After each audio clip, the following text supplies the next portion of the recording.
Coming up, President Cyril Ramaphosa appoints an interministerial committee led by his deputy Paul Mashatile to consider various options on the ICC arrest warrant against Russian President Vladimir Putin. The Home Affairs Minister Dr. Aaron Motsoaledi insists no immigration laws were breached during the recent visit by United Arab Emirates President Sheikh Mohammed bin Zayed Al Nahyan and his family. Government confirms that all South African nationals have been evacuated from Sudan and that a group of the evacuees is due in the country this afternoon.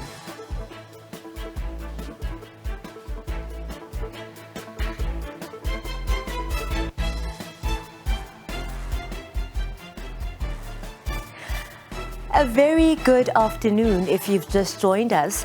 Coming to you live from our studios in Johannesburg, welcome to Week in Review, the program where we review some of the big stories to come out of the week, what has been making headlines and getting South Africans talking. I'm your host, Asanda Magaqa.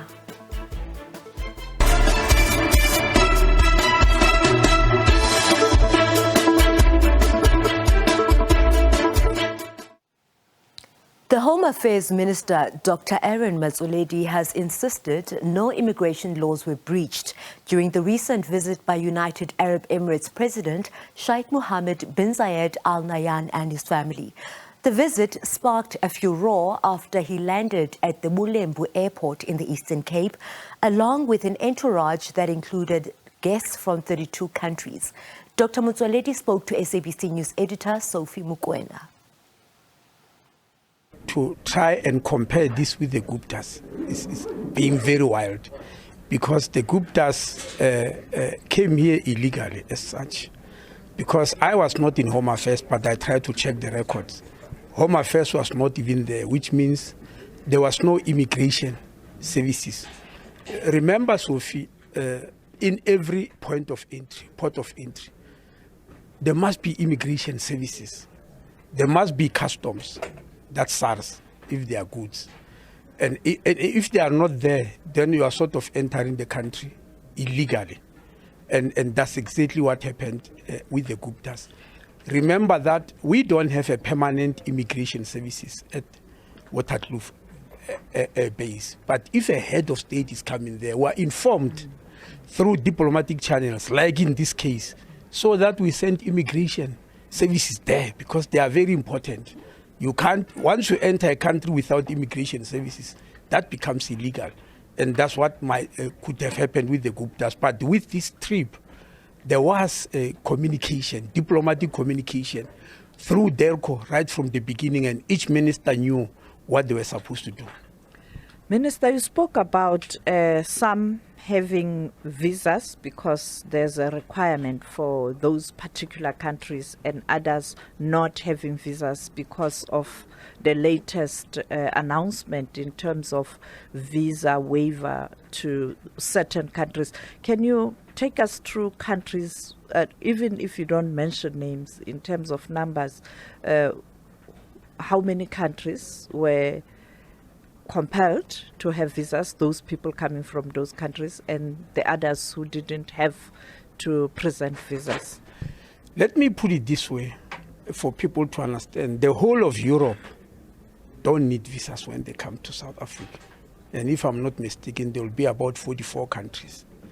The whole of North America don't need any visas to come to South Africa. If I'm not mistaken, there will be about 29 countries. In South America, I think those who don't need visas are about 11 countries. In the whole of SADC countries, they don't need visas to come to South Africa, our neighbors. On the African continent, the ones who have given visa-free, as I said, is Ghana, is Sao Tome and Principe, very recently, Kenya. But there were others who were visa-free before, and I'm not mentioning them because I don't have the list here. Now, the people who were accompanying the president of the UAE were coming from many countries around the world. 32 of them came from countries that need visas, and all of them were given visas The rest were coming from UAE itself, which doesn't need a visa. They were coming from America, Canada, and Europe. And all of those don't need visas.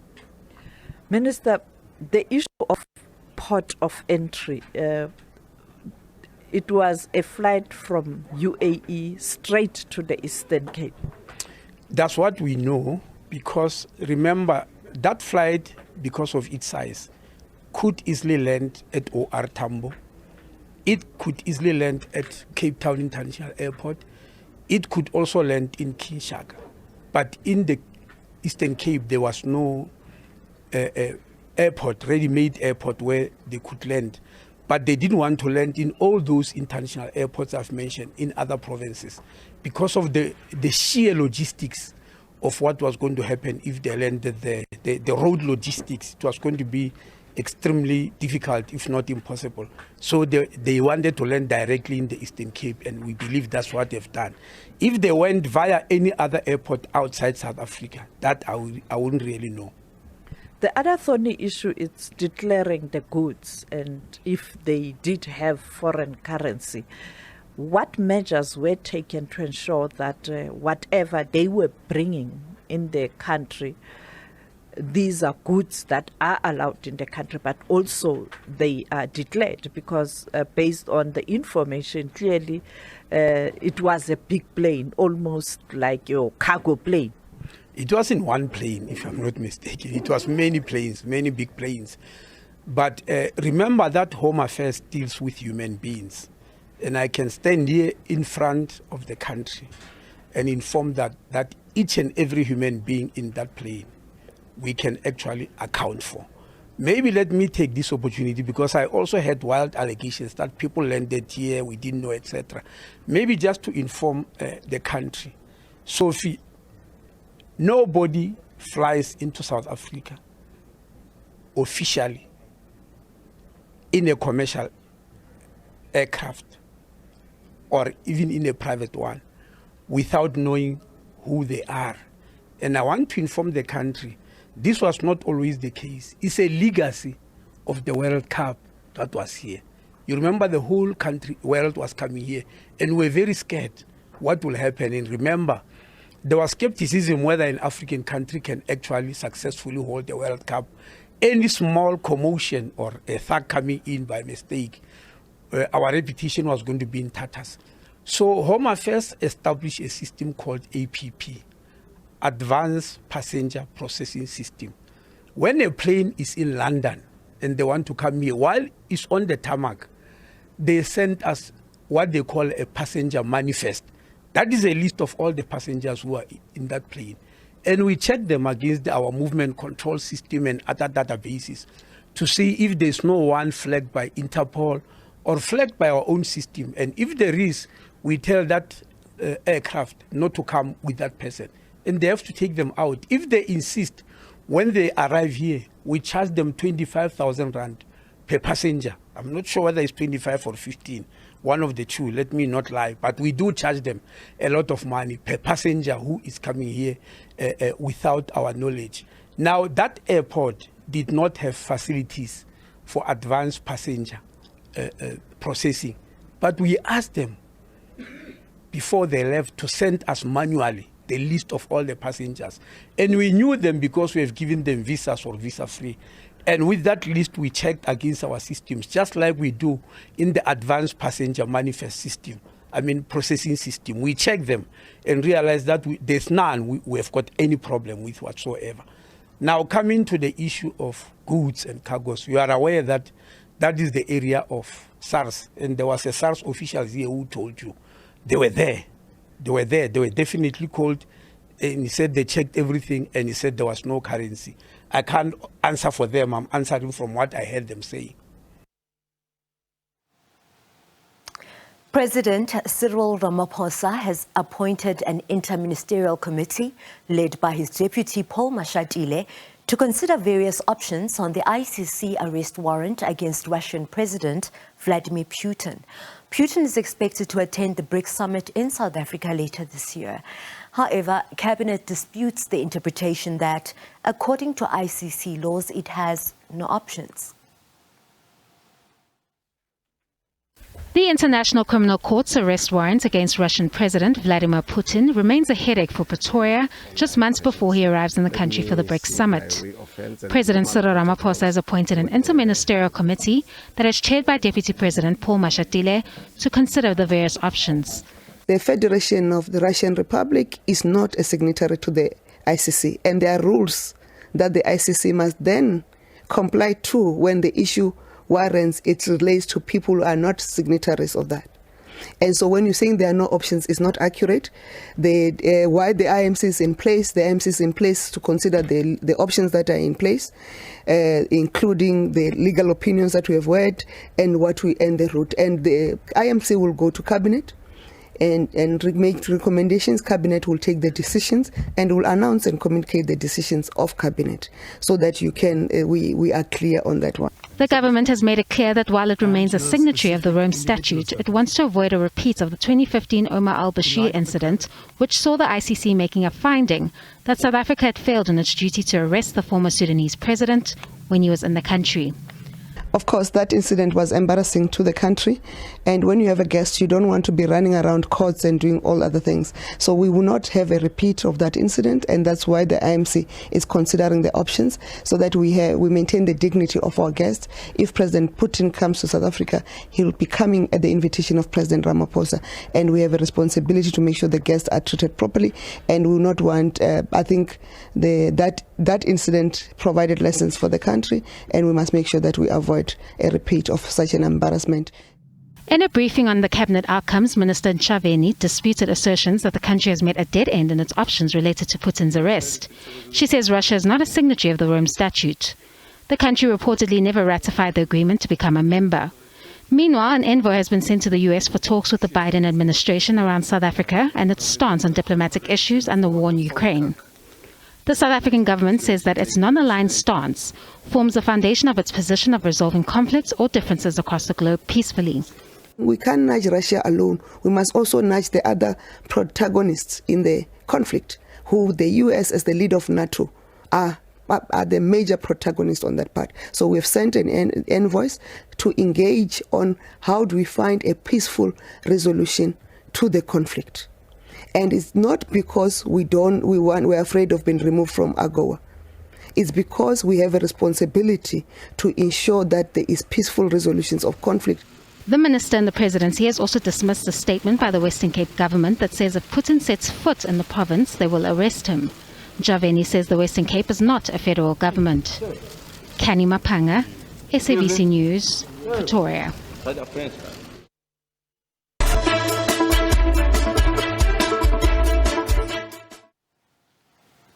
Welcome back. President Cyril Ramaphosa says acknowledging 29 years of Freedom Day is not only about celebrating, but also reaffirming government's promises made in 1994. The president has stressed that promises made under the democratic dispensation will be achieved. Ramaphosa delivered the keynote address during Freedom Day celebrations at Mansell Park Stadium in the northwest city of Klerksdorp. Celebrating the birth of South Africa's democracy, this year marks 29 years of freedom for many South Africans, but huge challenges remain. Addressing residents of Klerksdorp, President Ramaphosa says, despite the challenges, the public must recognize the gains made in a democratic South Africa. On Freedom Day, not only do we celebrate this defining moment of our nation's long journey to freedom, but we also reaffirm our shared commitment to the promise that this momentous day in 1994 gave to all our people. President Ramaphosa says government has made strides to provide services, but acknowledge that more needs to be done. Our country has been hit by a number of crises: political, global, financial, social and economic shocks, worsening also natural disaster shocks that we've gone through We also had floods here in Northwest, as we did in KZN, as we did in the Eastern Cape and in Gauteng as well. And on top of that, we then had the worst pandemic in 100 years that gripped the whole world. Ramaphosa says his government will do all it can to ensure that the lives of citizens improve for the better. We have still much more work to do. Poverty, unemployment, and inequality still define the lives of millions of South Africans today. The Northwest is amongst the provinces that have struggled to provide services to citizens. The area is crippling with massive potholes, water shortages, soaring unemployment, and rocketing crime levels. President Ramaphosa also touched on the progress government has made in tackling load shedding. The benefits of the progress we've made are not yet felt. Load shedding has not yet abated, but we will soon experience the impact of unprecedented investment that is being made in new power generation. The president has also called on eligible voters, including the youth, to register to vote in the 2024 national elections. All of us in our diversity, in our different cultures and our different languages. We must therefore embrace that diversity. We must safeguard our gains, and we must use those gains and build on them and make sure that the South Africa that we want to build is the South Africa that we always want to defend and to protect. We owe it to the generations to come that we should continue building this South Africa. The president has also called on society to work towards ending gender-based violence. Mhlan Zakhatlani, SABC News, Klerksdorp in the Northwest. President Cyril Ramaphosa says a framework is needed to regulate coalition governments. He made the remarks as he welcomed his Finnish counterpart Sauli Niinisto, who is on a state visit to South Africa. Coalitions are yet again in the news after Thapelo Ahmad resigned as Johannesburg mayor. The Al Jama councillor was expected to face a motion of no confidence in council. South African lawmakers now plan to visit Scandinavian countries to study how coalition governments work. South Africa and its longtime ally Finland exchanged several notes during President Sauli Niinisto's visit to the citadel of power. Soon, the country's parliamentarians will go on a study tour in some European countries, including Finland, to investigate how they have managed to get coalition governments to work and adapt what they learned to the South African context. President Ramaphosa says a lot can be learned from Finland, where coalition governments have become a norm. Where the majority party has won more votes, it should behove on that party to then decide to form a coalition government, which we have always done. So we have deep experience. It is at the local level where there is a great deal of instability. And it is this that we need to resolve and stabilize those local government, municipal government. And that is why we're now thinking of having a threshold. If you have a particular threshold where your support level goes beyond that threshold, that you can then be part of a coalition government, so that there is no instability. Because in the end, it is the service that we provide to our people that should come first, rather than the spoils of governance. So that is what we need to focus on. We have a tradition of coalitions, but on the other hand, we have to keep in mind that our model, which goes over the line left-right, is not familiar in other Nordic countries. Relations between the two countries have grown since 1994. Finland has invested over 2 billion rand in new investments in the last 3 years. A great deal of work is already happening in this regard. By way of example, Gauteng province recently entered into a cooperation agreement with the government of Finland in the fields of renewable energy and ICT infrastructure and towards the creation of a business corridor. We have agreed to expand Finnish-South African cooperation in the following fields: water resource management, early childhood development, as well as out-of-school youth and adult education. The digital and emerging technologies is one other area. As South Africa and Finland, we expressed our shared commitment to preserving and strengthening a rules-based multilateral system. The hope is that this state visit will result in economic growth for the country. Natasha Piri, SABC News, Pretoria. In Parliament, Public Accounts Watchdog SCOPA plans to hold Public Enterprises Minister Pravin Gordhan and Presidential Advisor Dr. Sidney Mufamadi before it next Wednesday. The Standing Committee on Public Accounts wants clarity over who is the senior politician allegedly involved in corruption at Eskom. Former Eskom CEO Andre de Ruyter has declined to name the politician. He says he revealed the identity of the politician to Gordhan and Mufamadi.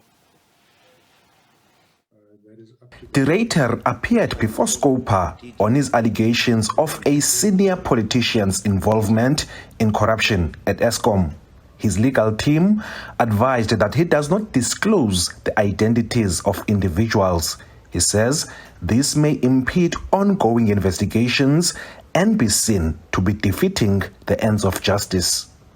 The alleged criminal and unlawful activities that are currently under investigation are of a very sensitive and complex nature, and it involves elements that are best characterized as organized crime. As these investigations are currently ongoing, and having regard to the public nature of the proceedings at SCOPA, I would not wish to be seen to be defeating the ends of justice by divulging information that may compromise the successful arrest and prosecution. De Ruyter would not say if the senior politician is a current minister or member of parliament. All he said was that the identity of the politician was shared with Public Enterprises Minister Pravin Gordhan and National Security Advisor to President Cyril Ramaphosa, Dr. Sidney Mufamadi.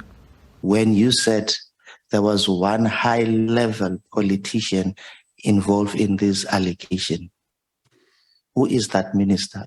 I don't think that it is in the interests of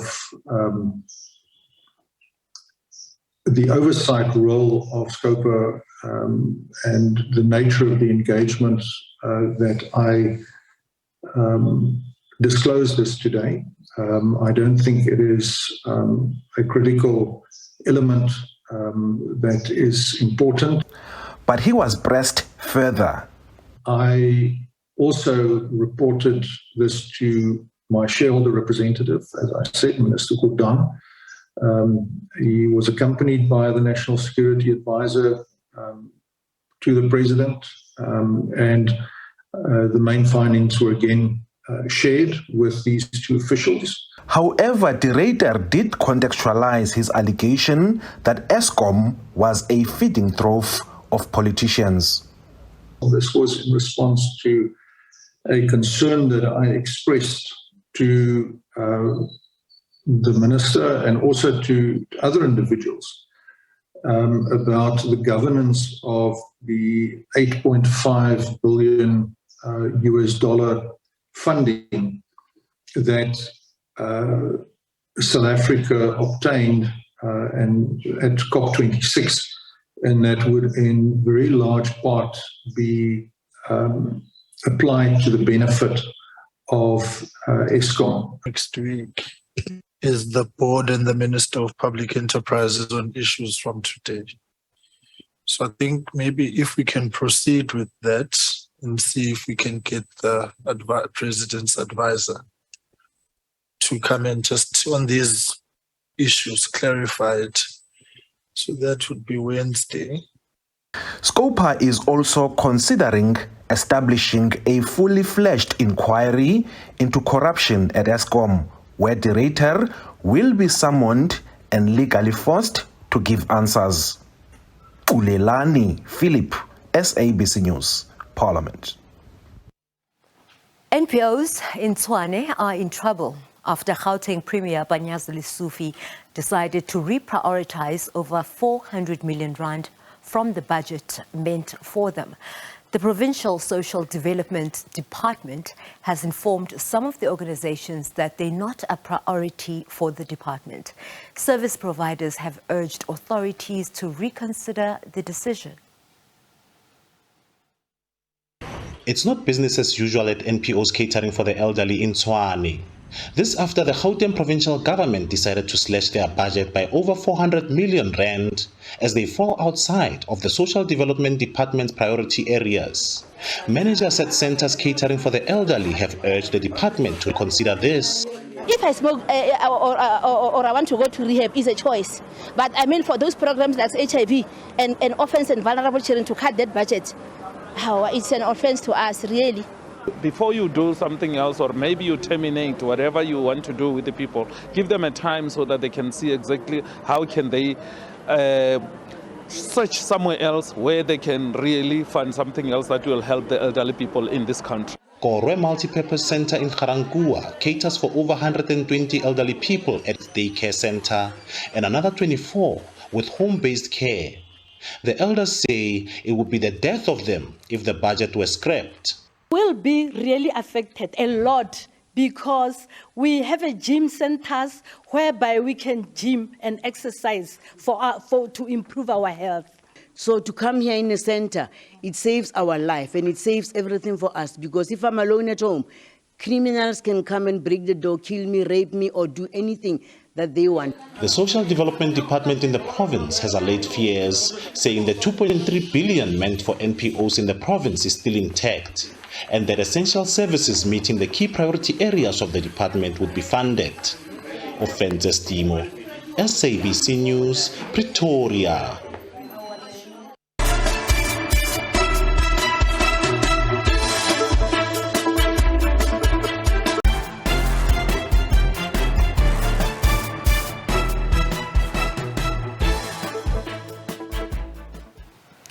The city of Ethekwini is on the path to recovery following last year's devastating floods and the July 2021 unrest. Ethekwini Mayor Mxolisi Kaunda has delivered his State of the City address in Durban. He says the city, which prides itself as Africa's playground, has been able to attract new investors. Key infrastructure was severely damaged during last year's floods in KwaZulu-Natal. The city of Ethekwini, which has an annual budget of 66 billion rand, has set aside a capital budget of over 15 billion rand over 3 years towards infrastructure projects. Outlining the city's plans, Mayor Mxolisi Kaunda said the city continues to attract investments despite local and global economic challenges. We are happy that as a result of our interventions, we are beginning to see our economy bouncing back and returning to pre-COVID-19 growth levels. This can be attributed to the economic recovery plan, which we continue to use as a blueprint to respond to disasters. The city has announced that the National Treasury has released a 1.5 billion rand flood relief grant to be used to repair and build roads, bridges and waste management infrastructure. In the aftermath of the floods, our teams have worked tirelessly to repair damaged infrastructure and relocate flood victims to family-friendly accommodation. The high crime rate, however, remains a concern for city officials. Ethekwini accounts for 50% of criminal activities in the province. Opposition parties have expressed mixed views on the city's plans. So many investors that are reluctant to come and do business with us because there's a lot of crime.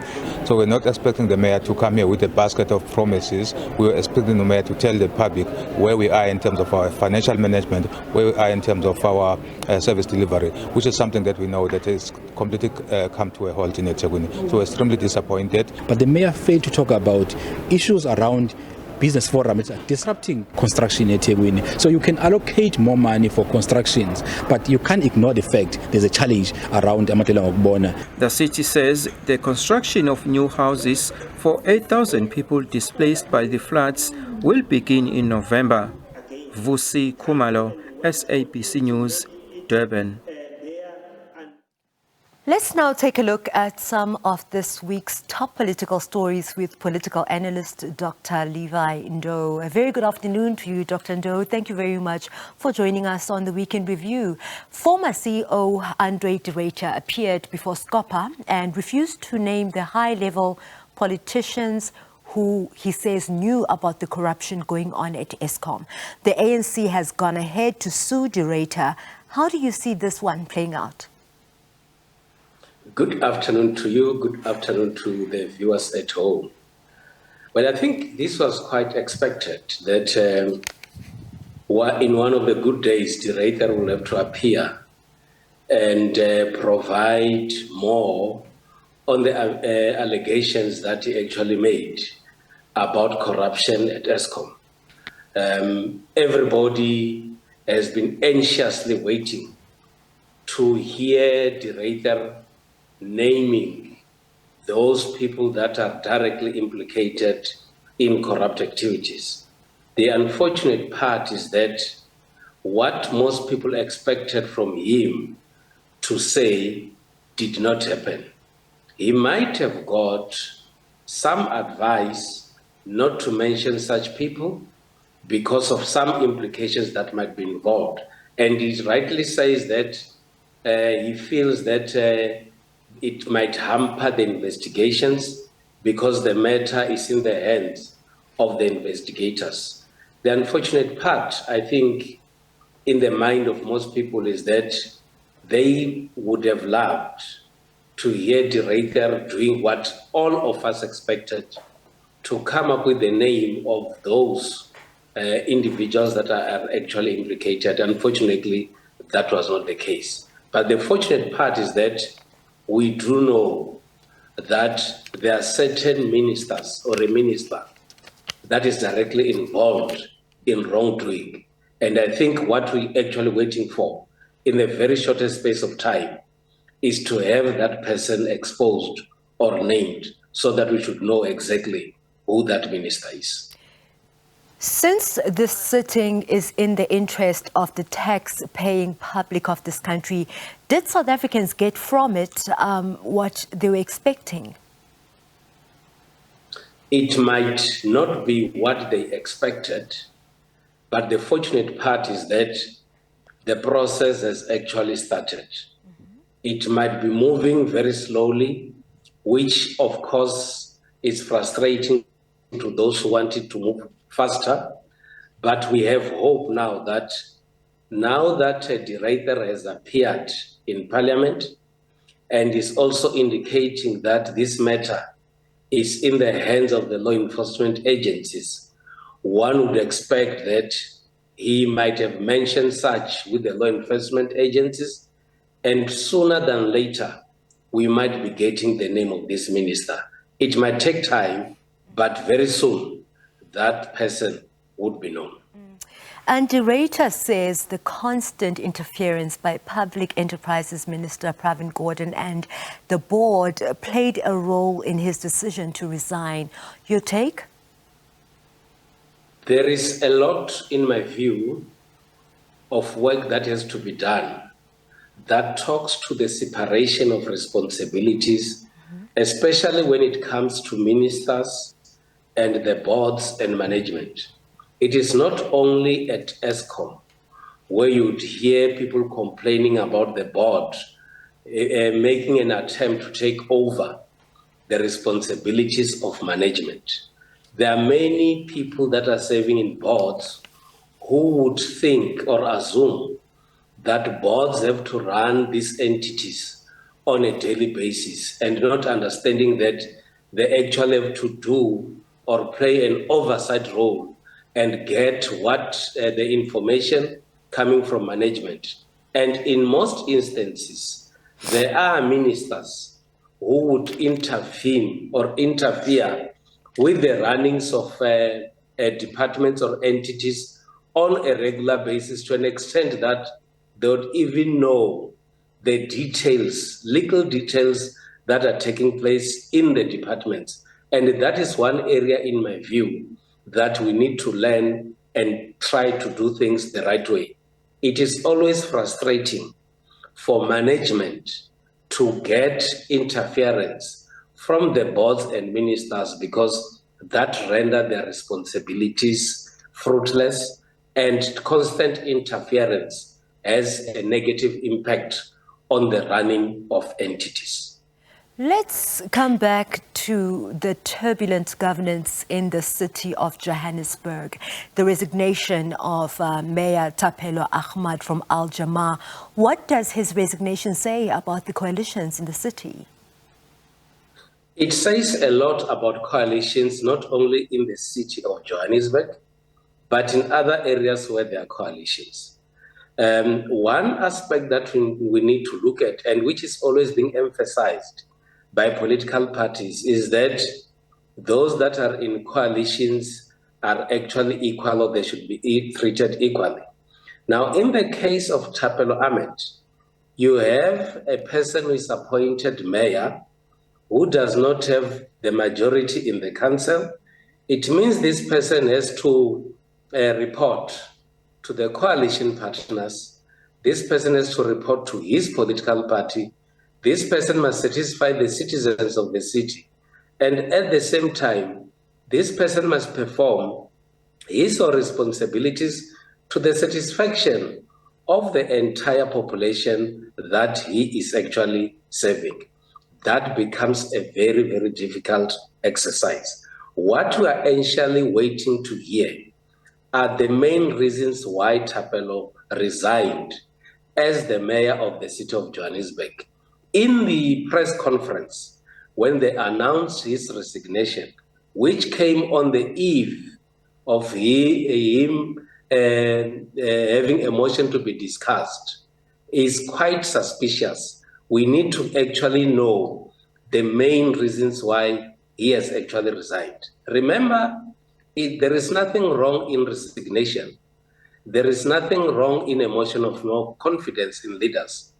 But the manner in which our politicians are actually treating citizens, especially in the city of Johannesburg, resignations after very few months, having had someone being removed from that position, frustrating the entire administration of the city, it's something that one would not expect to be done by politicians, because instead of frustrating us, we need politicians to actually work in the interest of all the citizens. Speaking of politicians needing to work in the interests of the citizens, it is undeniable that the city appears to be in a state of decline, whether you look at administration, whether you look at the state of service delivery. Now, the next mayor that is going to come in will be the 5th new mayor since July 2021. What has been the impact of this on the city? The impact on the city is quite huge. When you have constant change of political leadership, you actually compromise service delivery. When you have constant change of political leadership, you actually frustrated the support staff that is supposed to work in the city of Johannesburg. And I'm quite certain that most people that are working in the city of Johannesburg and those who are directly working with politicians are constantly frustrated, because committees are constantly changing. There is new personnel on a regular basis. At the same time, when the new political leadership has to come in, there is a huge possibility for changes in terms of the direction of the different portfolios that are there in the city. And that has a huge impact on the rearrangement of the work by those that are supporting the politicians themselves. Equally, those that are supposed to be the recipients of services from the city are the ones that suffer most, because service delivery is affected when there is this constant infighting amongst politicians. Dr. Ndo, thank you very much for your time. That is where we're going to leave it. You're always welcome. Thank you so much. Thank you very much. Dr. Levi Ndo is a political analyst, and the Weekend Review continues after this break.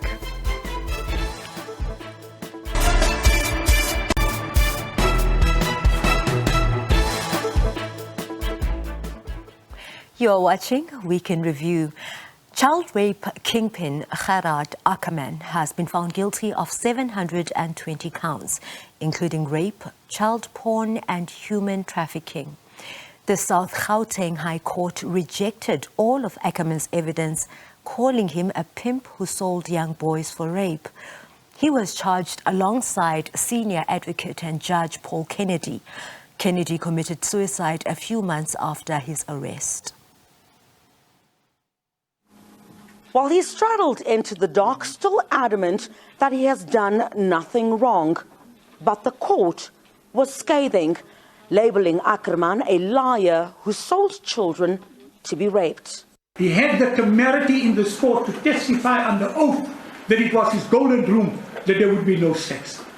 The accused, I can't put it in stronger words.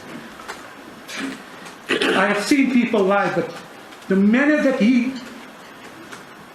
lied in this court under oath is shocking, to say the least. That very little credence, if any, can be placed on his evidence. The court went further to reject Ackerman's version that he never told the boys to perform sexual acts on clients, including on his deceased co-accused, advocate Paul Kennedy, who was HIV positive. In his evidence in chief, he testified that he was unaware of what happened at Kennedy's place because his golden rule was that there was no intercourse. And where the children consented, they could do so as they were at least 16 years old. This is a blatant lie. As the accused, when one views the exhibit and the album where the SMSs and the conversations between him and Kennedy and his clients take place, it is self-evident that the clients tell him what they want to do with boys, and he promises that he will send them boys. The accused did not impress the court as a witness. He contradicted himself on numerous aspects, the most notable being that the boys, that they were not to have sex, as that was his golden rule. When he was confronted with the messages between him and Kennedy speaking about the rimming of the boys and one of the boys being a virgin, he had no answer. And even though Kennedy is no more, the court said it felt obliged to address his part in the matter. That he took his life was tragic, but not unexpected. As he brought shame to himself and the profession he represented. As an advocate, he realized that the game was up, and he therefore committed suicide. The court is duty-bound to say this so that the victims may get closure insofar as the role played by him in this entire dark episode, which I had the total displeasure to live under for 6 weeks. For me, it certainly wasn't a happy ending. The judgment has been welcomed. we've only scrapped the surface.